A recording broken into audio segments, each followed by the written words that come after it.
नमस्कार दोस्तों, welcome to my channel finance with Shaurya. आज हम लोग डिस्कस करेंगे capital gain account and capital gain bonds. अगर आप मेरे चैनल पे पहली बार आए हैं, please like and subscribe my channel finance with Shaurya. आपके एक सब्सक्राइब से हमें बहुत मोटिवेशन मिलता है ऐसे और कंटेंट बनाने के लिए जो कि फाइनेंशियली आपकी बहुत मदद करेंगे। तो चलिए चलते हैं अब इस डिस्कशन पे capital gain accounts.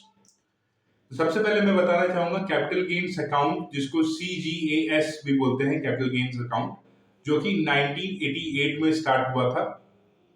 Capital gain account आप ओपन इसलिए करते हैं अगर आपने कोई प्रॉपर्टी सेल किया है और उस पर कोई कैपिटल गेन्स है, या तो आपने कोई स्टॉक सेल किया है या म्यूचुअल फंड सेल किया है जहां से आपको कैपिटल गेन्स आया है।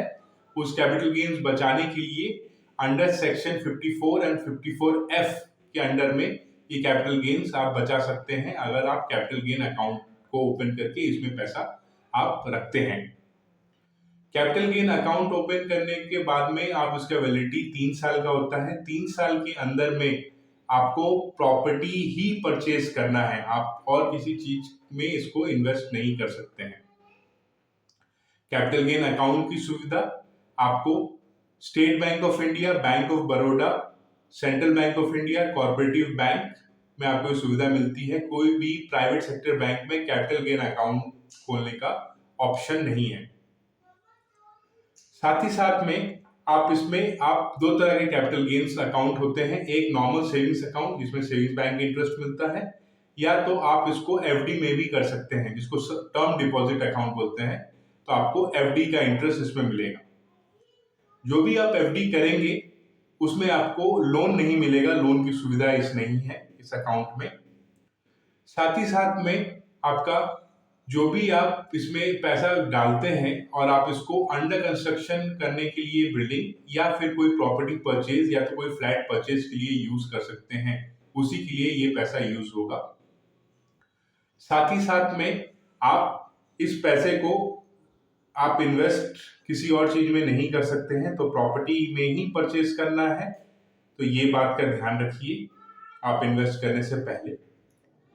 साथ ही साथ में आपका अगर ये पैसा छूट जाता है 3 साल में, आप प्रॉपर्टी परचेज नहीं कर पाते हैं ये 3 साल की ड्यूरेशन में, तो आपको इसको विड्रॉ करने के लिए आपको इनकम टैक्स जो भी जुडिशरी में आपका पड़ता है उससे आपको लिखवा के लाना पड़ेगा।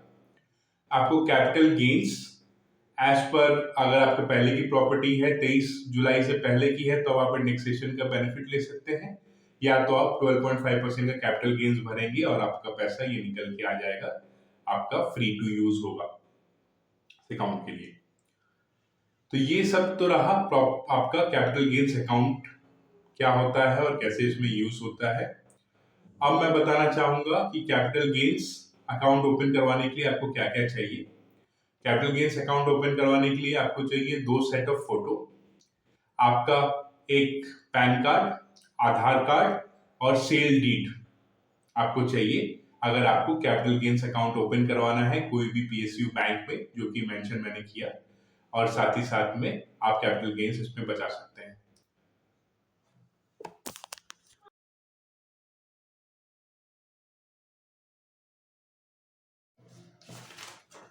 चलिए, तो अब आपने जान लिया है कि कैपिटल गेन अकाउंट क्या होता है। अब हम लोग डिस्कस कर लेते हैं कि कैपिटल गेन बॉन्ड्स क्या होते हैं।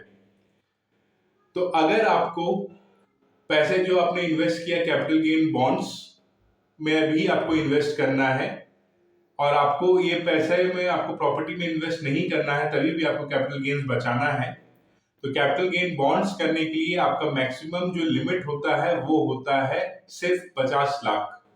तो 50 लाख ही आप इस बॉन्ड में इन्वेस्ट कर सकते हैं। 3 गवर्नमेंट कंपनीज हैं जिसमें आप इन्वेस्ट कर सकते हैं। एक है REC, rural electrification corporation of India. Second है PFC, power finance corporation, and third है IRFC जो कि इंडियन रेलवे फाइनेंस कॉर्पोरेशन। पहले NHAI, national highway authority of India भी पार्टिसिपेट करती थी ये कैपिटल गेन बॉन्ड्स में, पर वो अब पैसा नहीं लेती है। इस तीनों ही बॉन्ड जो आते हैं वो सेक्शन 54 EC के अंडर में आते हैं। साथ ही साथ में जो रेट ऑफ इंटरेस्ट होता है वो मिलता है 5.25% इन बॉन्ड्स में, जो कि एनुअली पेड आउट होता है आपके अकाउंट में। साथ ही साथ में ये बॉन्ड 5 साल के लॉक इन से आते हैं, तो कोई यू टर्न नहीं है, 5 साल प्योर लॉक इन है। इस बॉन्ड पे आपको कोई भी लोन नहीं मिलता है। आपका इंटरेस्ट जो है वो पे आउट है और जो इंटरेस्ट है वो टैक्सेबल है। 5 साल के बाद में जो भी आपने पैसा इन्वेस्ट किया है मैक्सिमम 50 लाख तक का, वो आपका इंटरेस्ट के साथ में आपके बैंक अकाउंट में क्रेडिट हो जाता है। साथ ही साथ में ये बॉन्ड करने के लिए आपका प्रॉपर्टी सेल के 6 महीने के अंदर में आपको ये बॉन्ड करना पड़ेगा, नहीं तो आपको कैपिटल गेन बॉन्ड्स में इन्वेस्ट करने का ऑप्शन नहीं है। तो जान लेते हैं कि कैपिटल गेन बॉन्ड में इन्वेस्ट करने के लिए क्या क्या प्रोसीजर है।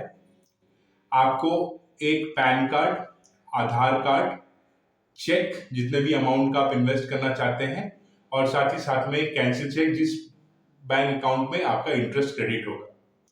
ये चारों चीज की जरूरत है। आप फॉर्म फिलअप करके कोई भी नियरेस्ट आपका पीएसयू बैंक जिसमें कैपिटल गेन बॉन्ड्स होता होगा, आप उनको अप्रोच कर सकते हैं, वो लोग आपकी इसमें मदद करेंगे। तो होप आप लोग को ये वीडियो पसंद आया होगा, आपको कैपिटल गेन्स अकाउंट्स और कैपिटल गेन बॉन्ड्स का डिफरेंस पता होगा, कैसे ये यूज होता है और कैसे आप इसको लाभ उठा सकते हैं। तो अगर आपको ये वीडियो पसंद आया है तो please like and subscribe my channel finance with Shaurya. नमस्कार, मिलते हैं नेक्स्ट वीडियो में।